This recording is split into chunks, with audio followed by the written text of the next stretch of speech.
Mari kita kupas hukum 14 yang bertajuk berpura-pura sebagai teman, bekerja sebagai mata-mata dalam bentuk penceritaan yang mendalam dan mudah difahami. Hukum ini menekankan bahawa dalam persaingan kuasa, maklumat adalah senjata yang paling berharga.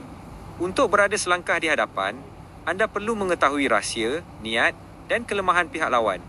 Cara yang paling berkesan untuk mendapatkan maklumat ini bukanlah melalui paksaan, tetapi dengan menyamar sebagai seorang rakan yang mesra.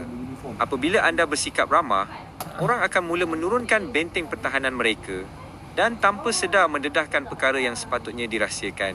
Setiap pertemuan sosial sebenarnya adalah peluang keemasan untuk melakukan kerja pengintipan secara halus tanpa menimbulkan kecurigaan. Salah satu kisah menarik dalam bab ini adalah tentang Joseph Duveen, seorang pedagang seni yang sangat mahu menjadikan jutawan Andrew Mellon sebagai pelanggannya. Mellon dikenali sebagai seorang yang sangat kaku dan tidak suka berjumpa orang baru. Namun, Duveen tidak berputus asa. Dia sanggup membayar kaki tangan Mellon secara rahsia untuk mendapatkan maklumat terperinci tentang rutin harian, cita rasa dan tabiat jutawan tersebut. Dengan maklumat mata-mata ini, Duveen mengatur satu pertemuan yang seolah-olah berlaku secara tidak sengaja di dalam lift. Kerana Duveen sudah tahu apa yang Mellon suka, dia berjaya memikat hati jutawan itu dalam masa beberapa minit sahaja. Ini membuktikan bahawa maklumat yang tepat membolehkan anda merancang strategi yang sempurna untuk menawan sesiapa sahaja.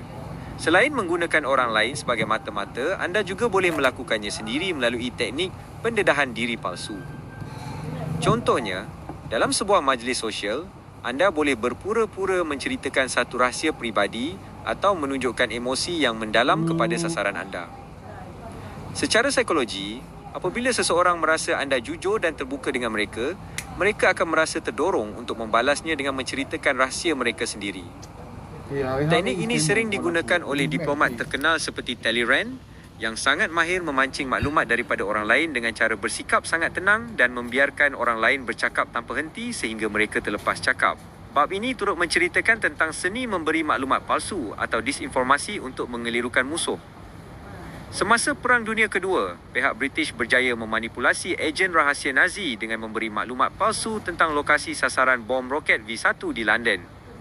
Akibatnya, bom-bom Jerman jatuh di kawasan pinggir bandar yang tidak berpenduduk dan hanya membunuh lembu di padang. Sedangkan pihak Nazi menyangka mereka berjaya memusnahkan pusat bandar London. Dengan memberi maklumat yang salah, anda bukan sahaja melindungi diri sendiri tetapi juga mengawal persepsi dan tindakan musuh anda. Sebagai kesimpulan, Hukum 14 mengajar kita bahawa kejayaan dalam apa jua bidang bergantung kepada sejauh mana kita mengenali orang di sekeliling kita. Anda perlu sentiasa berwaspada dan menganggap setiap perbualan sebagai satu sesi pengumpulan data.